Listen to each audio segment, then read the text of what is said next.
Hello and welcome. This is Ruth and today I am back with another video for Tonic Studios, and this one is the latest Designer's Choice die set and it's called Spring Shadow Box. So these are the dies and there are also instructions with it, but I'll just give you a closer look at the dies and then we'll go ahead and make something. So you can see here that we've got an outline die and that needs to be cut out 3 times, once for the front, once for the back, and then once if you want to make a cover as well. And I'm thinking that would make a lovely little nesting die because we've 2 of them here, and then we've also got this one that cuts the aperture, and I'll show you what that looks like. And those would make lovely designs and patterns on cards, and you could probably, in fact you could actually, put this into your die cutting machine and only cut up to that line and not cut this. Then turn it around and cut again and make an elongated shape with this at the end, and you could do this in a smaller size and have that as well. So there are different ways of using that. But anyhow, I digressed. I didn't mean to go that far just so soon. So we've got all these little die cuts, all these little dies that make the inside pattern here. So we've got a little fence, lots of foliage and flowers, and then this one which says just for you, and this one best wishes. So those aren't actually dies, they're little debossing plates, if that's the way you'd put it. And then we've got clouds. These are little hills, and you can see the tabs on the side because they fit into the inside of this little box before it folds over and closes. Then there are different ones here with tags and tabs and whatever, more foliage, a little butterfly, and then this beautiful decorative panel which you can see I have cut out here, and that would be either for your front or your back cover or for a card. And this is the little side tab. You've got a plain one inside there that you can put a plain tab on the side of it, or a little decorative panel to match. So you can probably already see here I've gone ahead and picked out lots of colourful card. I've cut it all out already and I have it ready to start. So I'll just flip over the instructions and show you what we're going to do. So it does say to cut out 2 of these and 1 with an aperture. I've cut out a 4th one and I'll explain that after, but I've just gone ahead and done it at the same time. So this one's going to be the front, one's going to be the back, and then this is the little aperture in here. Now what we want to do after that then is cut 3 of these. You'll only need 2 if you're not going to put a cover on, but I've gone ahead and cut the 3rd one, and I've cut this side tab off that as well. And then I have lifted out some green card. I've lifted, I think that's pistachio, and these 2 are avocado green, but I just wanted 2 different shades of green, and those are my little mounds or whatever you would call those, and they're going to go onto the sides of the panels, but first of all I'm going to decorate them. So I have cut out the little fence in white, and hopefully you can see there I've taken my vine leaf alcohol marker and I have coloured in the foliage across that. And then I have got clouds to go on the back. I've cut out quite a few of them here, and lots of this foliage, several little mounds of foliage here, lots and lots of flowers, 2 little butterflies, and I probably have enough to do a couple of cards here, but I just went ahead while I was doing it and ran all of that through the die cutting machine. So now what I want to do is add this little panel onto my card here and then start decorating these up. So you can watch along as I decorate these.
probably see there where I actually added some crystal drops into the centres of the flowers, but I realised that wasn't such a good idea as soon as I had done it, and I had to remove it with my pokey tool because I'll come back and do that at the end. I might accidentally just smudge all of that, so it's a bit messy at the moment, but it's going to be fine. So this little one then with the little fence and the foliage there, I'm going to fold the tabs back to the back of that, and then I'm going to glue those on, at least one of them, onto the side there, and I'm going to put it right up against that tab. So can you see there, it's right down at the bottom but right over at the tab there, and I'll glue that on. So it's level with the bottom there and the tab is right up to the side. And then I'm going to take this one and I folded the little tabs forward on this one instead of backwards like that one, and that will give me a good guide to go on at the front here. And I'll put some glue on there.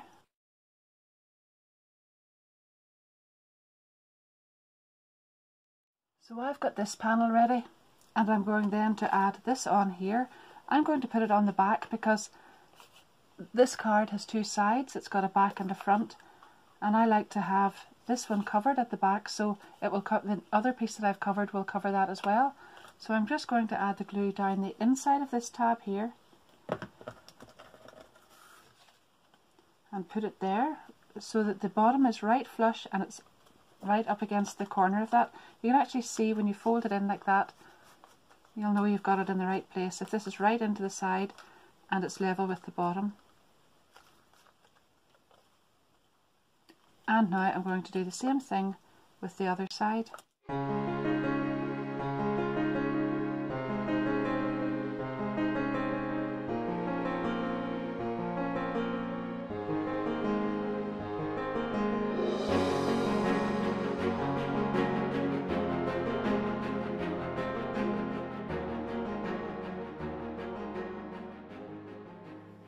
And now I'm going to take the piece with the aperture in it and glue that onto the front here.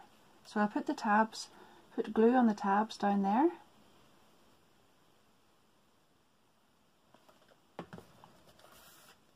And we'll glue this on front.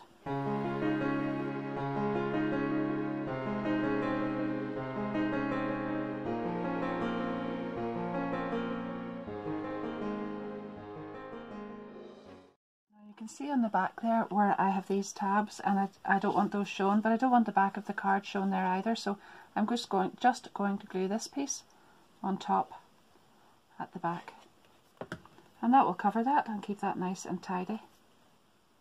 Now, I will be back with another little thing that I'm going to put on the back of that as well, but for now that's just to keep that nice and firm and nice and tidy as well. And now I can see exactly where I want to put the clouds, so I shall just glue those inside there. And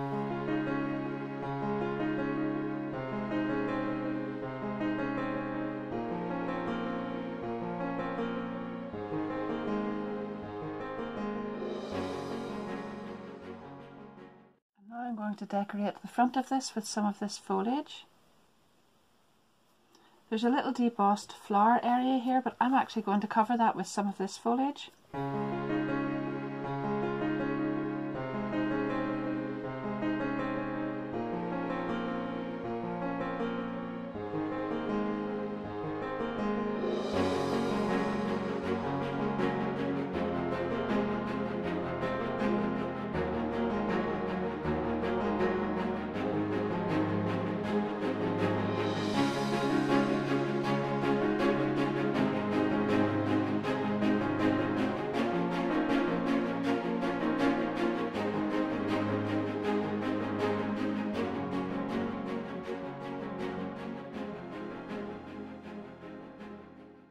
For the front panel, I actually want to make the little cover for here, and that is going to get attached by this, so I'm going to glue that on there first of all. This is the extra side that I cut out and took this little tab off, so that is going to go on there, and this makes a lovely little cover to open and close on the front of the card. and I'll glue that onto the side, and that will open and close there, but I'm just going to decorate that one first of all. So what I've done is I've taken this larger die, is the one that I've used for the actual cover, and then I have cut this one out in white, and then I have used this one again with this one, and I've got myself this beautiful patterned piece to go on the front. But I didn't want that to go straight onto the blue, although that would be actually very nice. Actually, I've just changed my mind while I'm doing it. I am going to put that on there, and I'll keep that for my next one. So I'm going to glue that straight on there, and as you can see, I cut it out in pink and yellow, and I kept all these little pieces to paper piece back in. So I will go ahead and glue that together.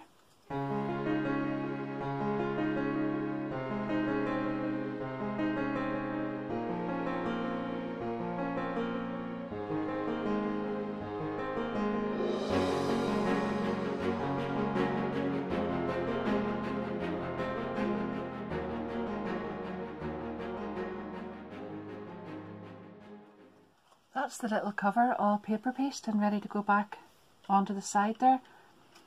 But I thought when I opened this up it needed something else, just something to finish it off inside and take all of the blue away but leave some definition around the outside. So I cut myself a little frame using both of these dies together, and that's exactly what that needed.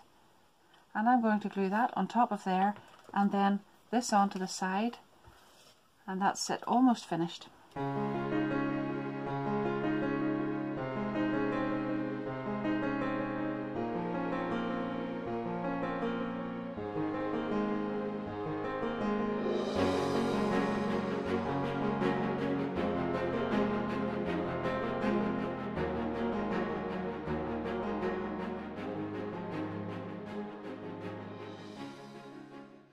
I've left all the crystal drops and the little butterfly to the last minute, but I've taken this little die and I've cut that out in white, and I'm going to glue that onto the back, and that's where where you can write whatever you're wanting to say on the card.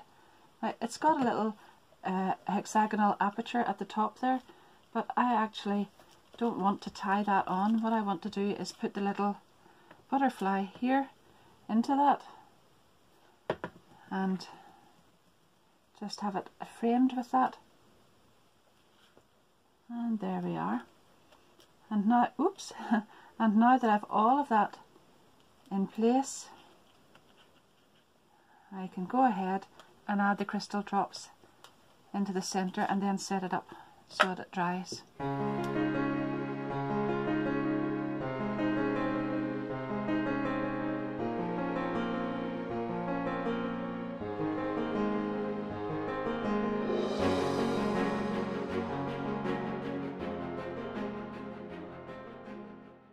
I thought it was nice and colourful, but I did have one more little idea.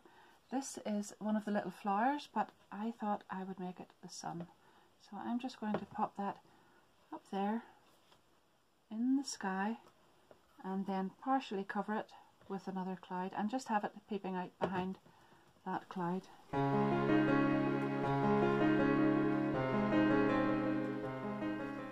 And now I can set that aside to dry, and I've got the sun in the sky. I was going on to make my second one of these, and I just couldn't resist the fact that it was a little scene going on in there, and it just took me back to a stamp club that was released not that long ago, and I've checked and it's still available, so it's still there. You may already have it, and if not, it's still on the website, and it's called Campfire Critters. So we've got all these gorgeous dies and stamps that are in there, and they're quite small. So what I've done this time, I've gone ahead and made the little box up the same way as I did that last one. But you can see here, whenever I open this up, I haven't paper pieced this. I've put a little flower in the centre, and I have put the panels in the side to match that. But when you open it up, whoops, I'm going to have to put something there to cover that.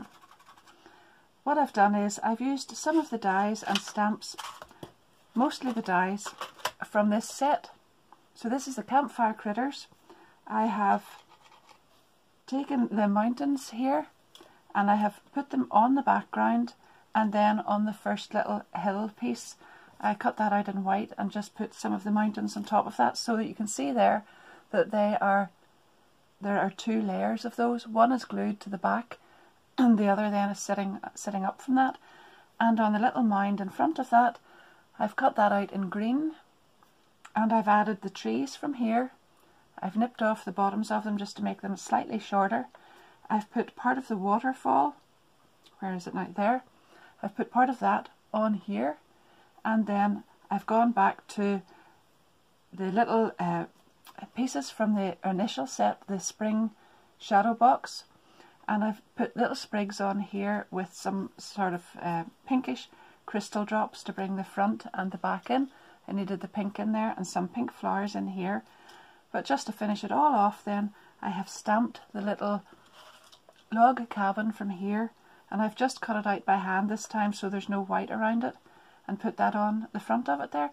Now, normally when I'm using a stamp set or a die set or whatever, I stick to that totally the whole way through my video, but this is the thing that I've been thinking about lately. We've all got lots of dies and stamp sets that we don't tend to use. Once a new one comes along, we tend to stay to the new one, and really we've got so many that we could incorporate and use in different ways. We really need to start thinking about that as well, and just keep using the ones we've got along with the new ones. And I thought this was the perfect example to show how that could be done. So I hope you really like that as well.